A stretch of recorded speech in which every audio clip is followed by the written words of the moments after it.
Hi, it's Sunday, December 18th, and this is Mike Mock with a special Lansing Trade Group video. We wanted to post this this afternoon because we had two important weather events. Then we'll post a second video later today. Probably won't be available until after the market opening tonight, but we'll have some information from our weather forecaster, CWG, and also some radar maps. The two events that occurred was one, a shockingly frigid morning in the southern plains. That's going to be followed up by some cold weather in it's going to impact some western areas of the soft red belt. These are areas that have been short on moisture. The plants are vulnerable, and we don't have enough snow cover. And with the combination of the high winds that we've had, lack of moisture, as I mentioned, and these frigid temperatures, much worse than what the trade had expected going home Friday, we had a significant winter kill event that occurred in the southern plains, central plains, overnight, Sunday night into, Saturday night into Sunday morning. And again, we'll have to monitor this. This is an ongoing process because it will have some impact, we think, in some western areas of soft red wheat. The second event that occurred was in Argentina, where we've got a changing, evolving weather environment there in terms of more moisture. We've got probably 40–50% of some really key areas of Argentina getting a good rain overnight, lots of 1-inch totals in some key areas.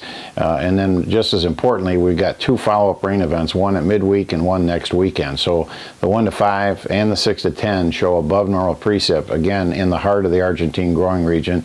That in combination with what's been an ongoing great situation in Brazil, we could have a very stable situation in Argentina combined with a monster crop in Brazil. So that presents the market with some interesting developments as we approach the Sunday night opening. Obviously, the wheat market, we're incredibly short, have been for a long time.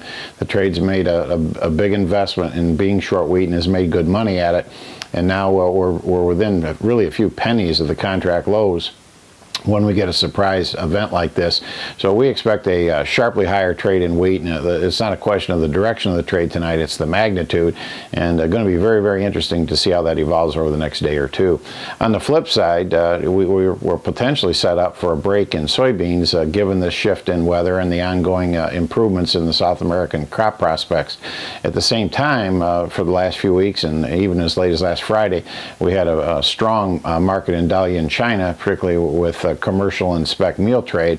It'll be interesting to see how that evolves. In a very macro sense, the spread relationship between beans, the oilseed complex, and wheat has moved to some amazing levels, not something we're used to seeing. So we could see that snap back. We use the example of the rubber band that finally breaks. Have we overstretched that relationship, and are we in a situation where, for example, wheat could trade 10 to 20 higher over the next day or two, and beans could trade 10 to 20 lower? We wouldn't necessarily rule that out.